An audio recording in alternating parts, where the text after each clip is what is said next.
Grassroots level then, that people are starting to accept the Vietnam. Exercise will do me good anyway.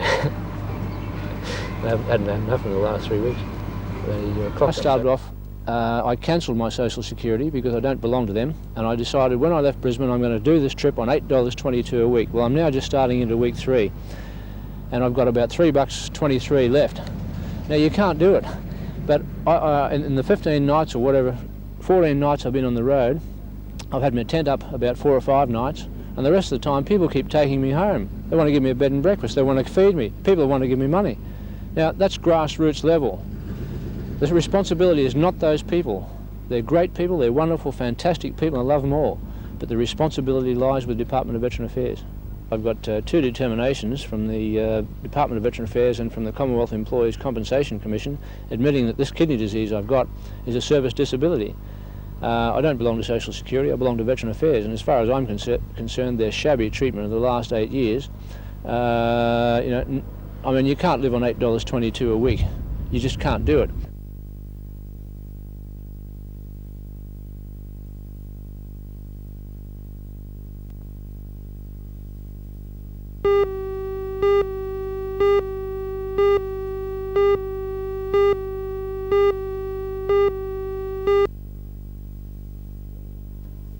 These young apprentices came from the Bayswater Power Station project following a change in the construction schedule. They are indentured to the Electricity Commission's Hunter Valley Training Company, but without on-the-job training, their apprenticeships were threatened, until the idea came about of letting them build homes at Woodbury under supervision. The young trainees designed and built this double-brick 12-square home, learning more than they would normally as apprentice joiners, carpenters and bricklayers. Nothing has been prefabricated, all the fittings were built on site. And as chairman of the training company explains, the homes are top quality. Well, they're first-class quality. We're building homes to train apprentices, of course, not for profit. An open day will be held this weekend in a bid to sell the $56,000 home. And following the success of this venture, the foundations have been laid for another home. And there are 8 more to be built by apprentices in this area.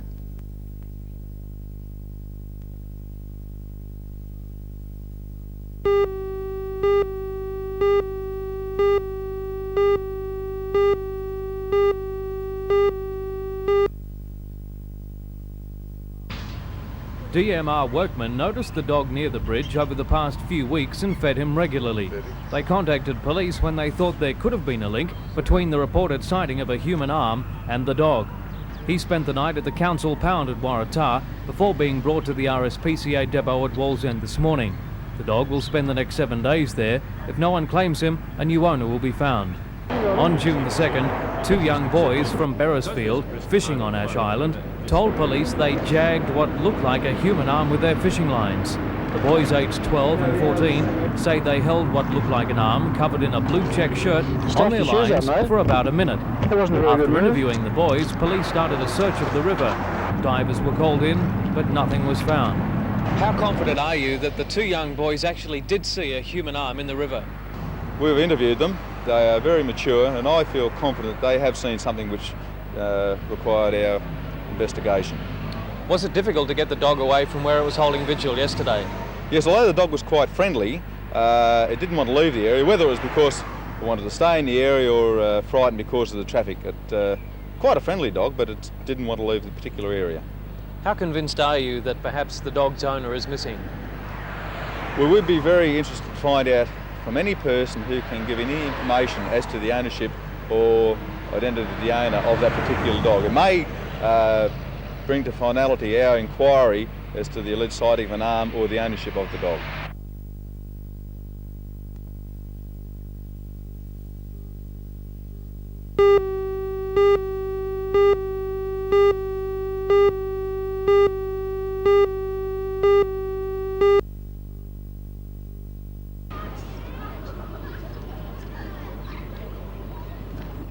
Classes at the Hit and Dip Sports Centre in East Maitland. Well, I'd like to make it to the Olympics, so I have to train really hard. If you want to get there, you've got to really go for it, get as much training as you can. Did you find it hard to win this national title? Was the competition stiff? Oh yeah, it really was. The hardest person though to fight was my teammate, Tina. she was definitely the hardest person in the division that I had to fight. Karen, apart from medals and titles, what do you personally get out of judo? I think my fitness. I feel fit when I'm doing judo. I feel really good.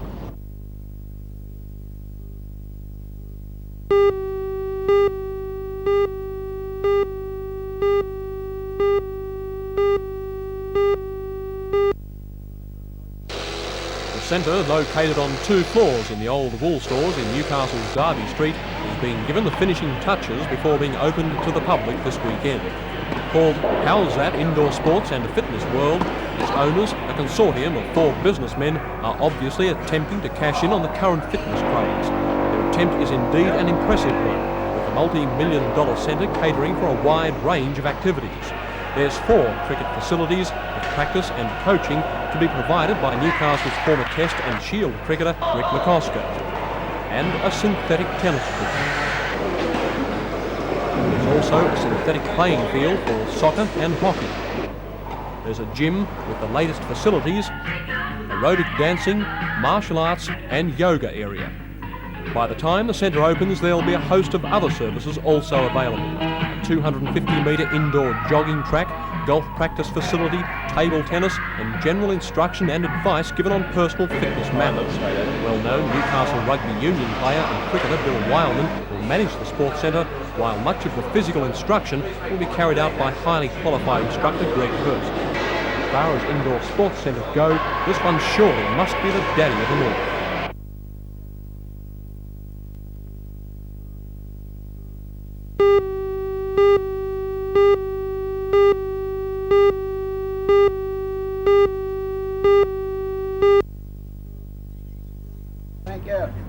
Striking HREA members at Allendale Hospital met for the second time this week, not with their own branch executive, but with a state organiser who was called in after the local sub-branch leadership resigned. The rank and file yesterday refused to provide a skeleton staff during tonight's stoppage, but today the union backed down and agreed to maintain 35 nurses and some domestic staff on the wards after midnight. The news came as a great relief to the hospital administration, which sent out a desperate call today for volunteers to help man the hospital during the stoppage. That need is not as great tonight, but the hospital is still seeking help during tomorrow's 24-hour strike. Meanwhile, the rift between HREA members at Allendale and its branch executive appears to be resolved. The executive of 6 withdrew its resignations today and received a vote of confidence. The 24-hour stoppage affects a number of other hospitals in the region, including Stockton, Morisset, William Lyon and Rankin Park.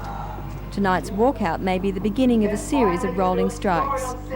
The proposition from the State Council is that further stoppages take place, possibly every 4 weeks, but in the meantime the bans and limitations that are being imposed, such as linen, bans on the handling of soiled linen, would be kept in place until such times as the government grants a 38-hour week.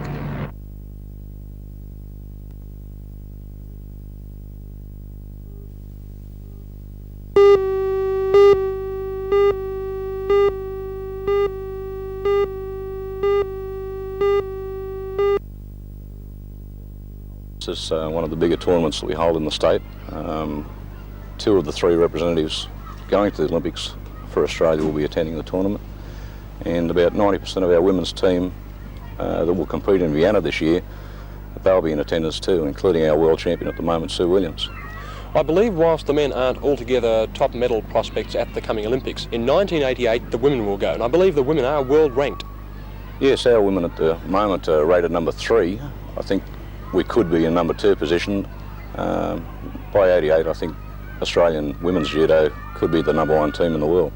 By having this weekend the best in Australia and New South Wales there, is this indicative of the interest in the Hunter Valley in judo? Yes, John. Our players have grown in numbers threefold in the last 2 years. We've got several good younger players coming on, and we've had very good coaching from our senior players who've represented Australia in the past.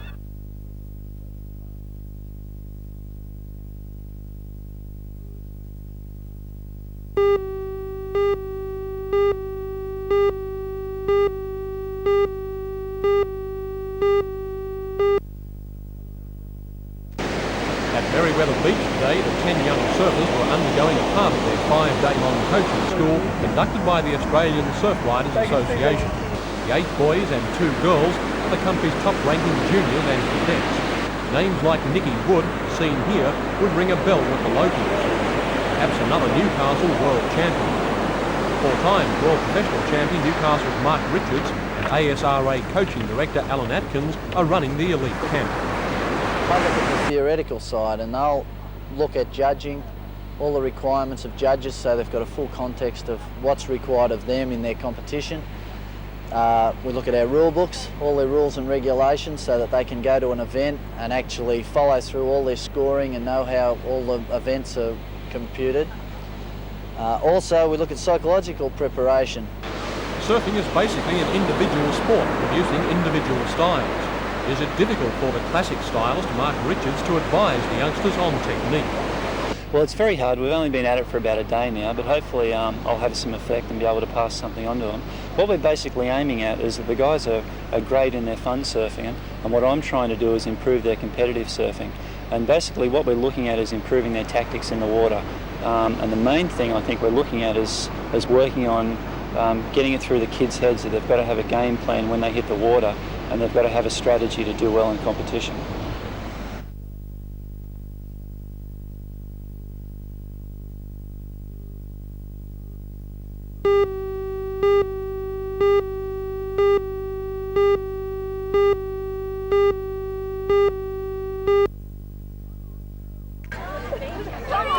The not-so-pretty bull terrier is not everybody's idea of the ultimate family pet. Many people think of them as fighters, and they are indeed fighters, as the breed was originally developed to participate in blood sports. However, owners of the dogs will tell you they are also lovable, loyal and intelligent. In an effort to demonstrate those characteristics, a bull terrier fancy dress parade was held as part of the activities, an indication that the dogs are also very tolerant. They were attired in all manner of costume, posing as anything from a blushing bride to a boxer. Parading around the show ring, they were an unusual sight, amusing the crowd and confusing the other dogs who do not go in for such elaborate decoration.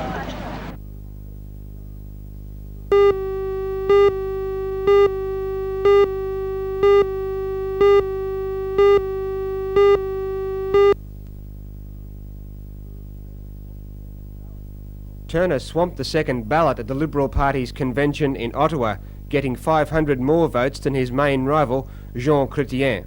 Turner should take over from Trudeau in about 2 weeks.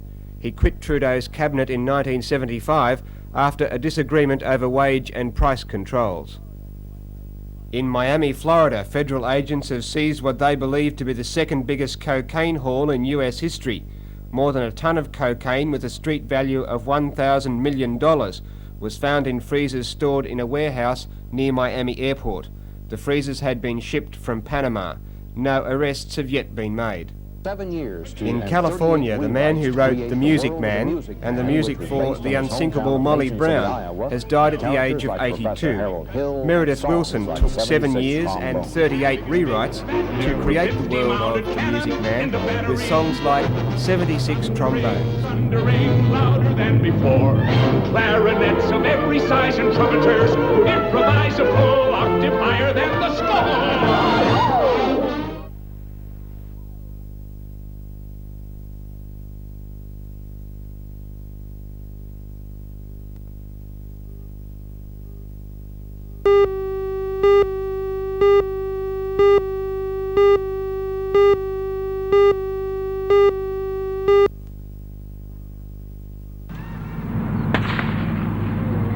They're off and running.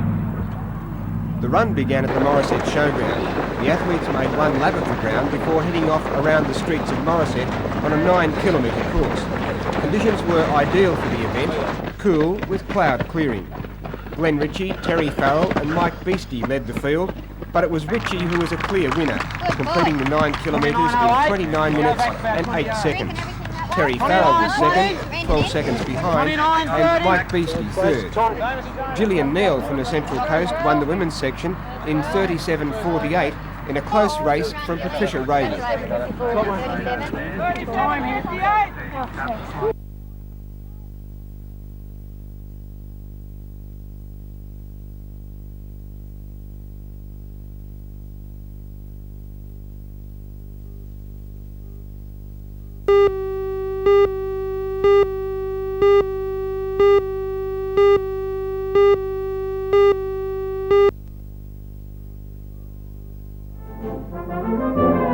Last year, only 7 bands took part in the East Coast and Mid-North Group Championships.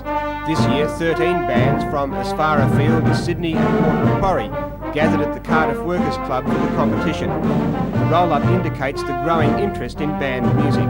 The morning session was devoted to the competition in 2 sections for brass and concert bands, judged by Mr. Reg Bishop. In the concert band section, the City of Newcastle Junior Concert Band was the winner. The brass band section was won by the Cahaiba Bowling Club Brass Band. This afternoon, the bands took part in a mini concert, performing a wide range of music for an appreciative audience.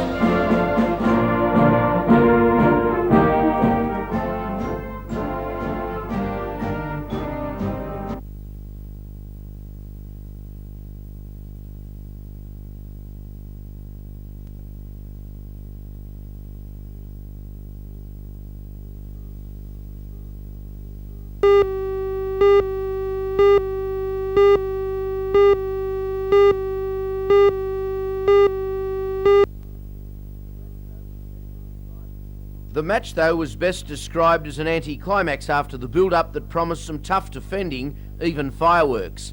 That expectation was the result of the previous encounter, where all hell broke loose.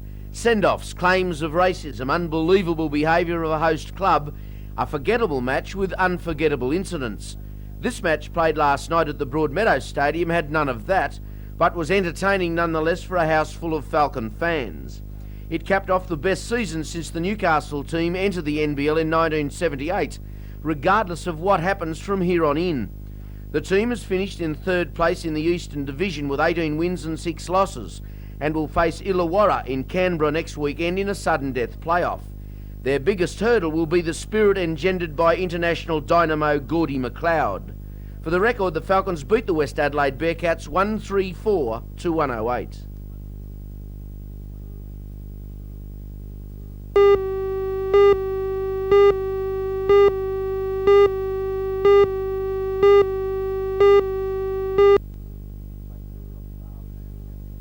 Basically, these concerts are the band's chances of getting to Edinburgh. They're calling the concerts Edinburgh or bust, and just for once, the Castanets are not joking. During this afternoon's preparations for tonight's first concert at the Civic Theatre, most of the band members were suffering nerves. $50,000 is needed to get the Castanets to Scotland in August for the world's premier Fringe Theatrical Festival, and they hope to raise at least $40,000 through ticket sales for the 3 concerts. The Castanets are promising a top-rate show, the kind of performance that made them a spectacular success at the Adelaide Festival. Advanced ticket sales for the concerts have been good, and the band's lead singer, Glenn Butcher, told me they should make it to Edinburgh. Are you confident of raising the money? Oh, yeah. Yeah, I reckon we can do it. Do you think Newcastle people really care whether they've got a representative over there or not? Well, I mean, questions like that, you hope they do. I mean, we certainly care, and I think, like, the response so far with advanced sales and the tickets, we think they do.